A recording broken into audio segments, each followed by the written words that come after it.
Good afternoon. Happy Friday. Hope everybody had a Merry Christmas or a Happy Hanukkah. Right? They started on the same day this year, Christmas and Hanukkah. So, yeah, here we are, rushing to the end of 2024.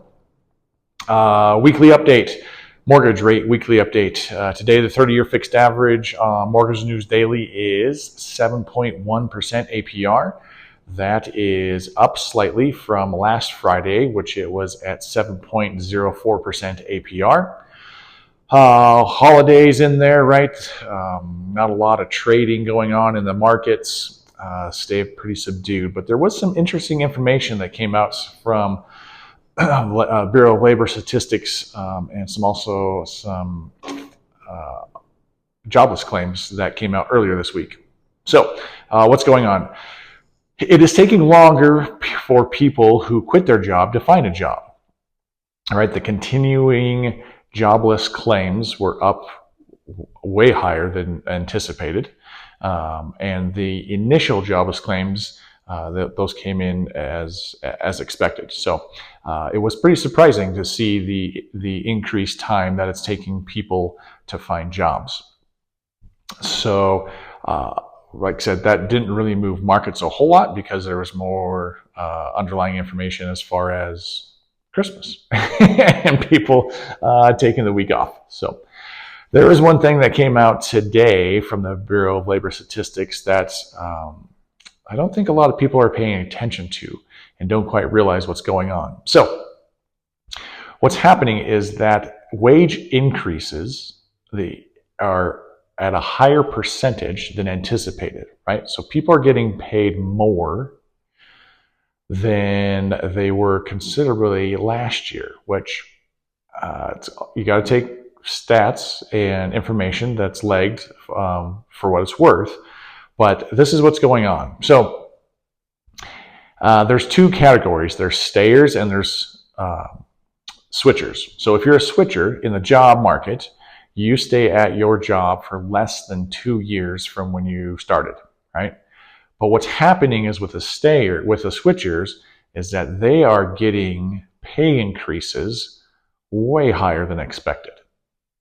So the same thing is happening with stayers. So if you stay at your job for 2 years or more from when you started your job, you're considered a stayer. Your wage increase is not as great as a switcher. However, they are higher than they have been. That increase from switching jobs or staying jobs, right? The wage increases on either one are higher than anticipated. And if you do some math, I'm not going to go into the details. It's stats and it's not fun. But what is exciting is what comes out. So if the wage increases continue the way they are and interest rates go down to 6.5, the affordability of a home is going to increase. Did I say that right? The affordability, you're going to be able to afford more home. How's that? So this is positive information, right? And this is a kind of forecasting talk with your clients. But as they realize, especially if people are moving into Bozeman and switching jobs, they have a greater wage increase. And so even though interest rates are high now, right, when they drop down to, if they drop down to say 6.5 or 6.25, right, their wages are catching up to a point where they can afford those rates. So something to talk about, right? If you have any questions, want to chat about it, let me know.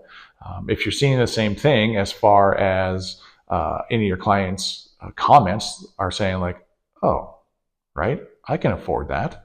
We did see this briefly in September when rates dropped down to that 6.5, 6.25, that there was a week there where they dropped down to that point. There was quite a bit of activity. So there is some viability. There's some information to say that the wage increases are working. And so a little bit of time and a little positive affirmation here going into 2025. This will be good for the market, for the housing market. So, all right, here we go. 2025, here we come. Happy New Year. Be safe, be kind, most of all, be safe, right? A great time of year, and I hope you enjoy it. So I will catch up with you in 2025. Hi, if you see somebody or know somebody that might be able to benefit from this video, please send it to them. Yeah. Text it to them or send them the link or subscribe to my YouTube channel, whatever. So anyway, have a great weekend and talk to you next week. Thanks.